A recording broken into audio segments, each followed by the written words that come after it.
What's up, YouTube? It's your boy Nash here. Welcome back to the channel. And as we leave 2021 and we enter 2022, a lot has happened. A lot has happened, not just in WWE but also in Yu-Gi-Oh as well. Think of the sets that we had gotten from WWE, from Yu-Gi-Oh over the years. Like, I'm actually gonna look up. Here we are.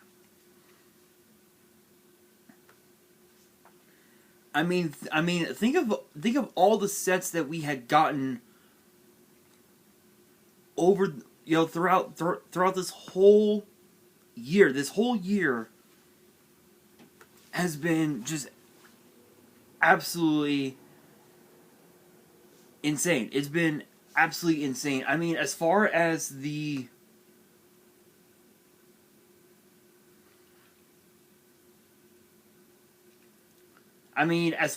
the structure decks go, we end up getting we got the Ice Barrier structure, which really didn't do a whole lot for the meta, which is kind of unfortunate. We got both the Slaver and the Obelisk structure decks, and also the Cyber Strike structure deck as well. As far as the booster packs go for 2020, we got Blazing Vortex, Ghost from the Past, Ancient Guardians, Lightning Overdrive, King's Court, Dawn of Majesty, Burst of Destiny, Brothers of Legend. We even also got the 2021 Ten of Ancient Battles, Maximum Gold El Dorado, Legendary Duel Season 2, and Synchro Storm. Just so many incredible sets throughout this whole year. It's been insane. Words can't describe how crazy it is, how crazy 2021 had been. But not only that, but for WWE, you guys know, we saw Bianca Belair not only win the Royal Rumble, but also become SmackDown Women's Champion. We got to see the return of Edge. We got to see, arguably one of the greatest wrestling matches that I had ever seen in Cesaro versus Roman Reigns. We got to see John Cena return, Brock Lesnar return. It's been insane. It's been insane. Be in the realm of Yu-Gi-Oh, it's that time once again. Ban list predictions. I will be doing a sort of I'll be doing a top 10 video at the end of the year. So on the 30th and the 31st, which I believe of this month, which I believe will not be that far. Let me see.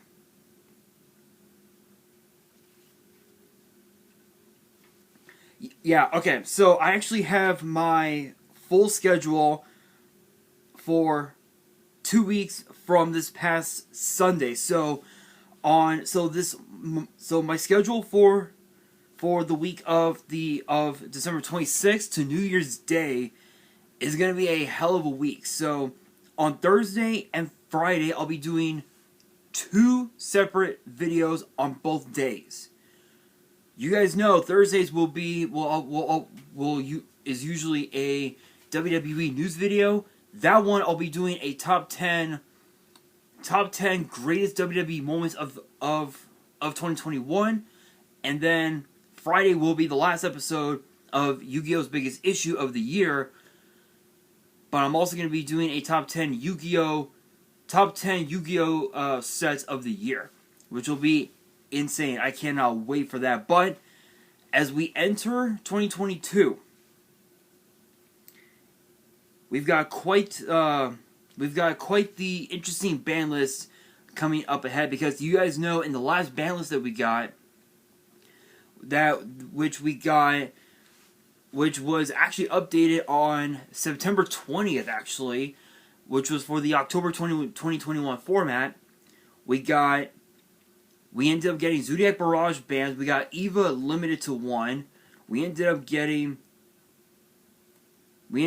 Prank Kids Meow Meow Moo limited to 1. Fire Formation Tenki to back down to 1. Nessie to 2. Skull Crobat Joker to 2, and E-Telly, Emergency Teleport to 2, and then Double Irish Magician back up to 3. So, as we look at the current meta, as we look at the current meta, there's a lot that can be...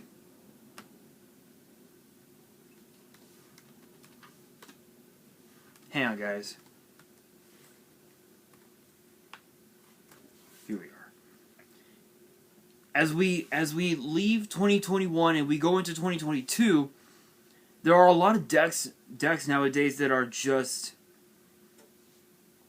they're absolutely insane.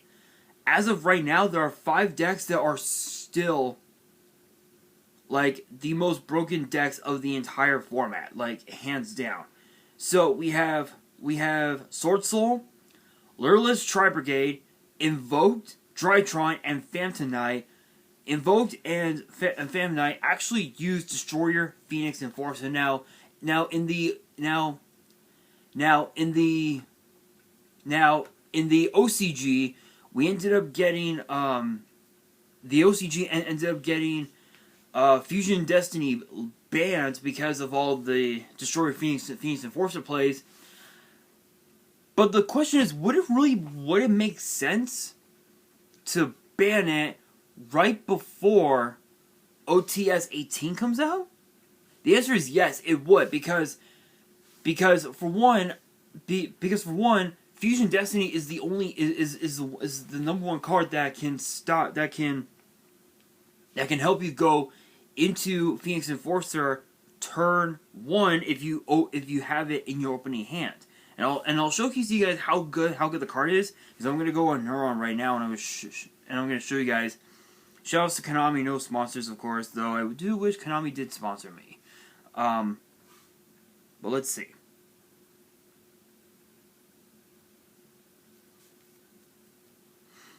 Let us see.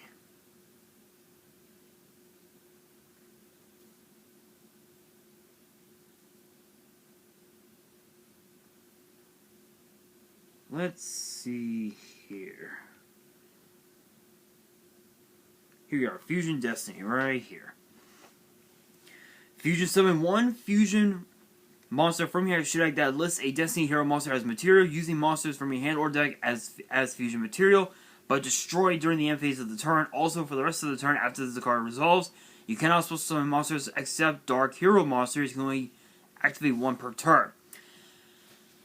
Now I want to showcase.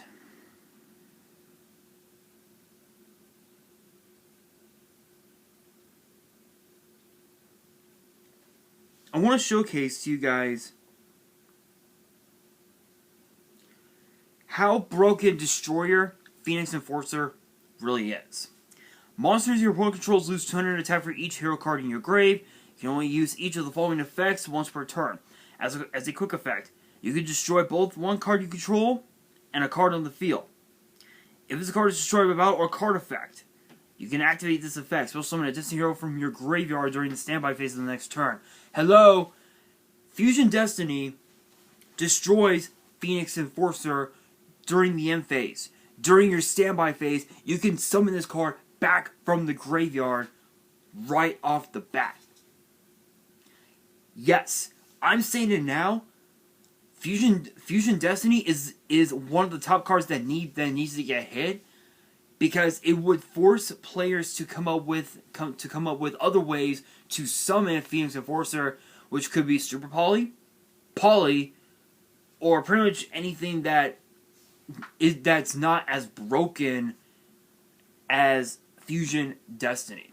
Another card as well that I feel like should also get hit is if you look at the Lureless Tri-Brigade, you think why?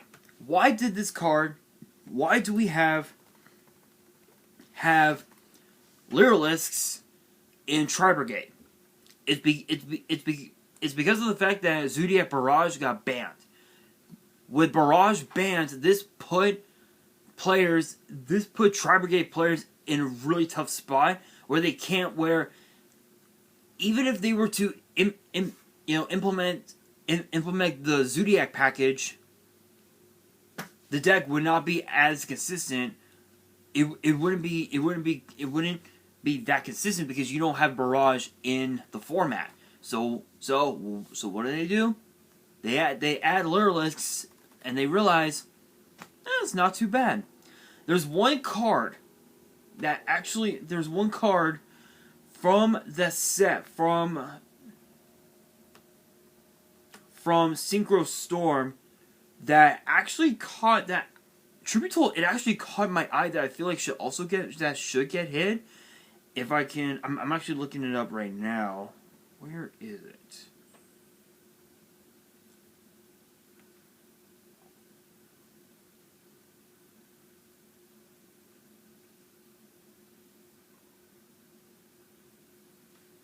Here it is. Lurilisk and Semblu Robin. And I have talked about this on the channel before, but the effect reads gains 500 attack for each material attached to it. If your opponent special summons a monster or monsters except during the damage step, you can detach a material from this card and target one of those special summon monsters to return to the hand. If the card in your possession is sent to the grave by an opponent's card, you can target one other Lureless monster in your grave, add it to your hand. Not only is this a compulsory evacuation device, but it's also a mage power and also Rhoda. So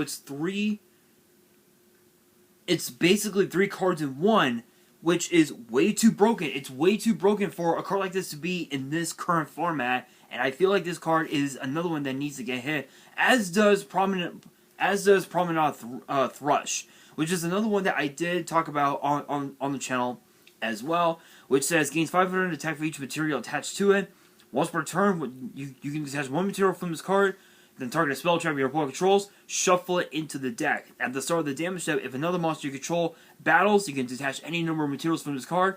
That monster you control gains 300 attack for each material detached until the end of the turn. So you can have up to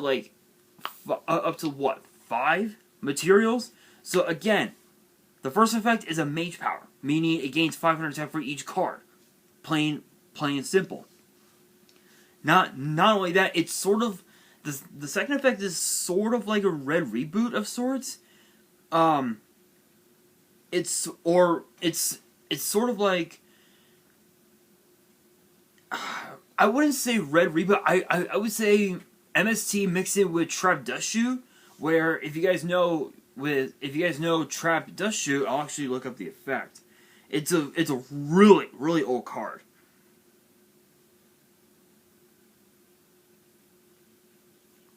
It's a really old card from like way back in the day. It says activate only if your opponent has 4 or more cards in their hand. Look at your opponent's hand, select one monster in it, and return that card to its owner's deck. So that's what basically Promenade Thrush is. It basically has that effect, but for spells and traps on the field, and it's attack game for a monster you control. So that's another card that I feel like should get hit. Those are like two of the big cards that needs to get hit, because I'm pretty sure these 2 cards are in the deck.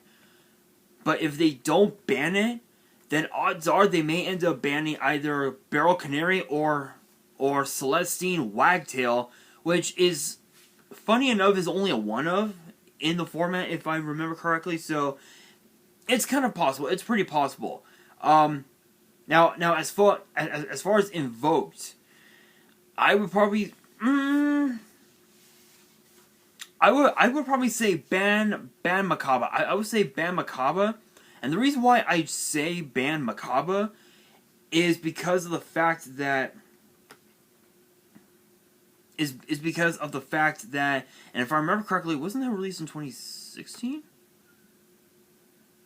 Let's see. No, let's look 2015.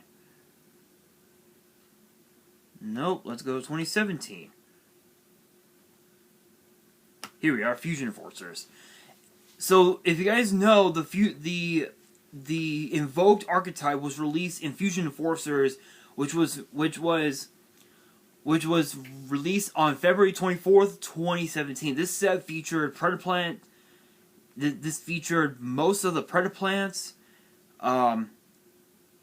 most of the Fluffles, and the Frightfurs, of course, and the Edge Imps, and also the Invoked. And the main fusions that you were mostly using for the Invoked archetype were cards like Canoga, Raijin, Purgatrio, and Makaba. Those were the only main ones, because Canoga says each player can only attempt to activate one monster effect per turn. Each player can only attack with one monster during each battle phase. So not only is this card a Dark Door, but it's also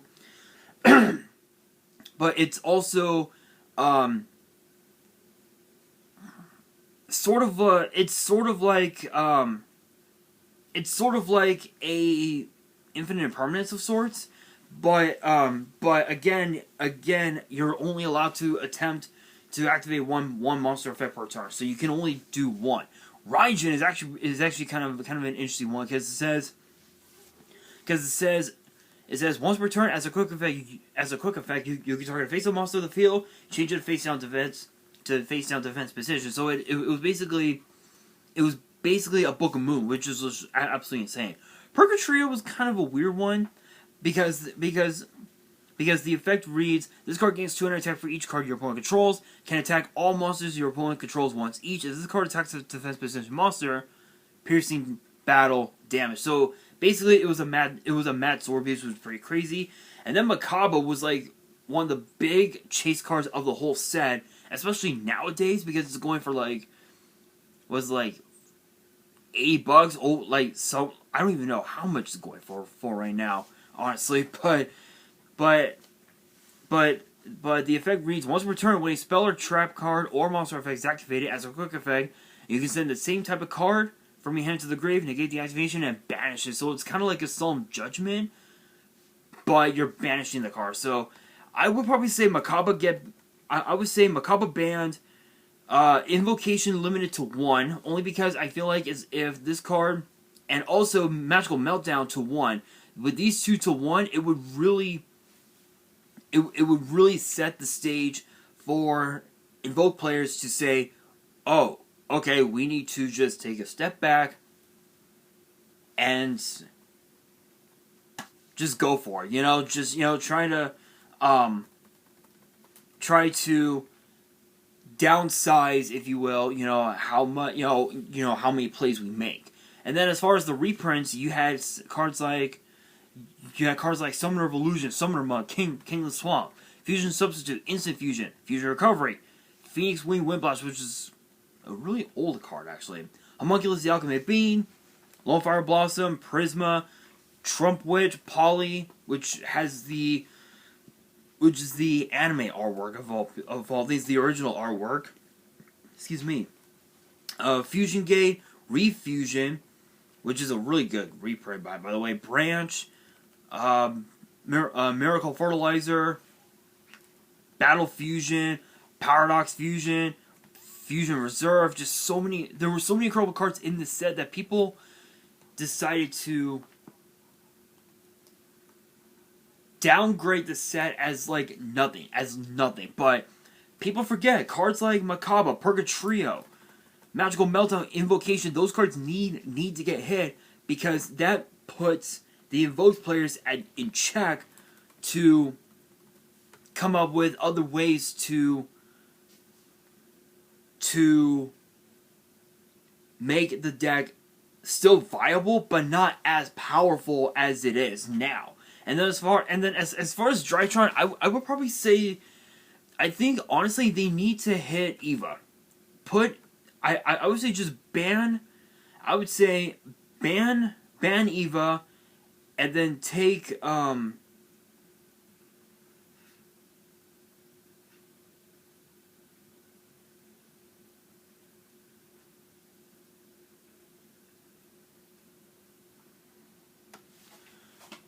take Cyber Angel and Ben 10 and just ban them. Just ban them, because Drytron is still broken because of the fact that Cyber Angel Ben 10 is not a once per turn. It's not. It literally, it is not once per turn.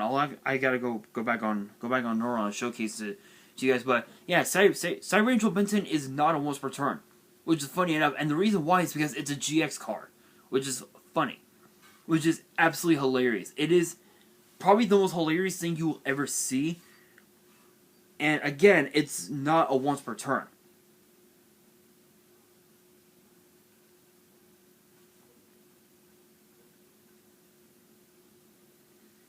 So let's see. Cyber Angel Ben 10. You can ritual summon this card with Machine Angel Ritual. If this card destroys a monster by battle and sends it to the grave, inflict damage to your opponent equal to that monster's original attack, original defense in the grave. If this card is tributed, you can add a like fairy monster from your deck to your hand. Again, it doesn't say it's a once per turn. This card needs to get hit. This card definitely needs to get hit. And not only that, there's also one other card that definitely needs to get hit. And I think we all know what that is. Yeah, Mystic Mine.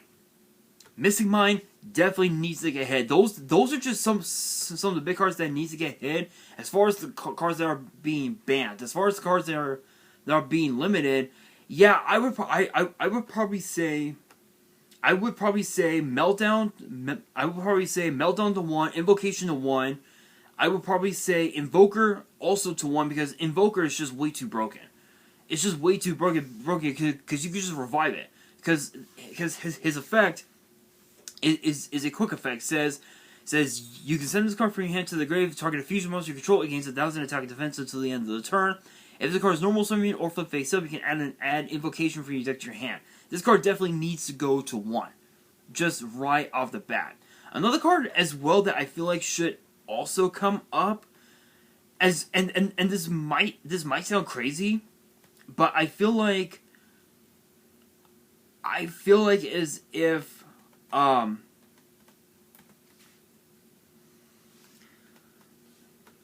this might be a crazy one. I truly believe Topologic Gumballer Dragon should also come up to 1. And the reason why I say Gumballer is because actually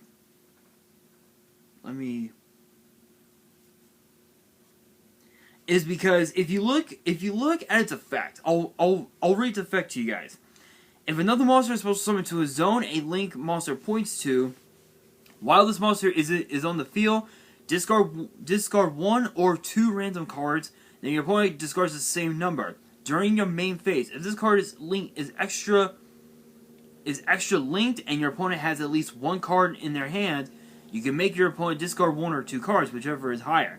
Then, if they have no more cards in their hand, inflict 3,000 damage to them. The reason why I say this should go to 1 is because it works so well with decks that have discard effects, mainly which could be like Dark World decks, Cyber Dragon decks. I know that they're more so that they would rather have discard effects. You know, they would rather be discarded so you can banish them to some of the fusions. I feel like Gumballer should come to 1, but I'm not holding my breath. I'm just gonna be real. I'm not holding my breath. I also too, Ancient Fairy Dragon could also come up to 1 at some point. It's very possible, but I'm not holding my breath because Fairy Dragon is just way too broken. Ancient Fairy Dragon is just way too broken.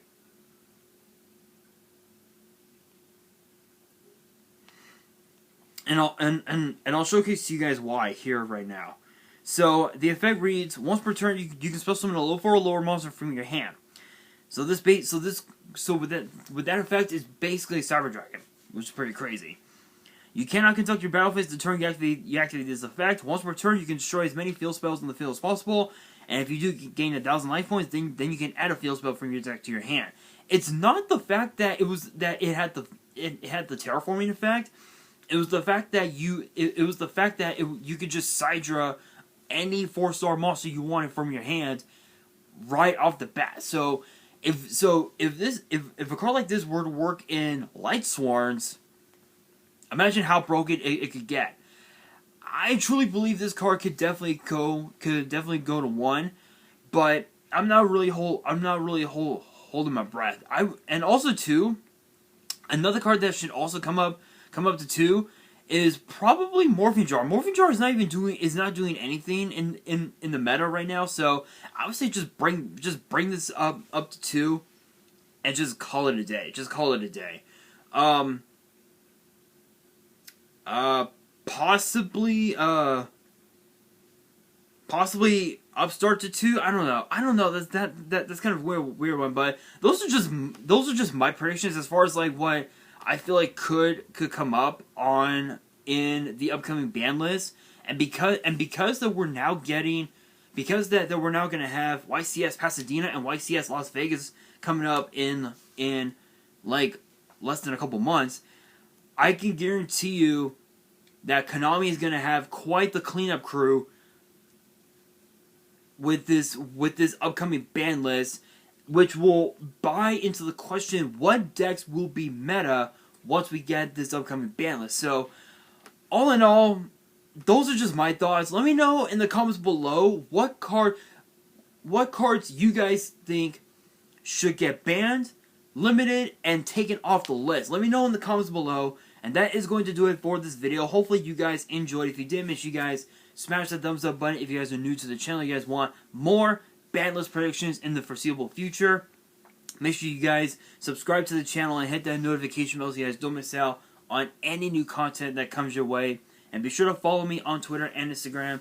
All the links will be down in the description below. And if you guys have any fan mail that you want to send me and want me to open up on the channel, my address will also be in the description as well. And on that, this is your boy Nash, signing out.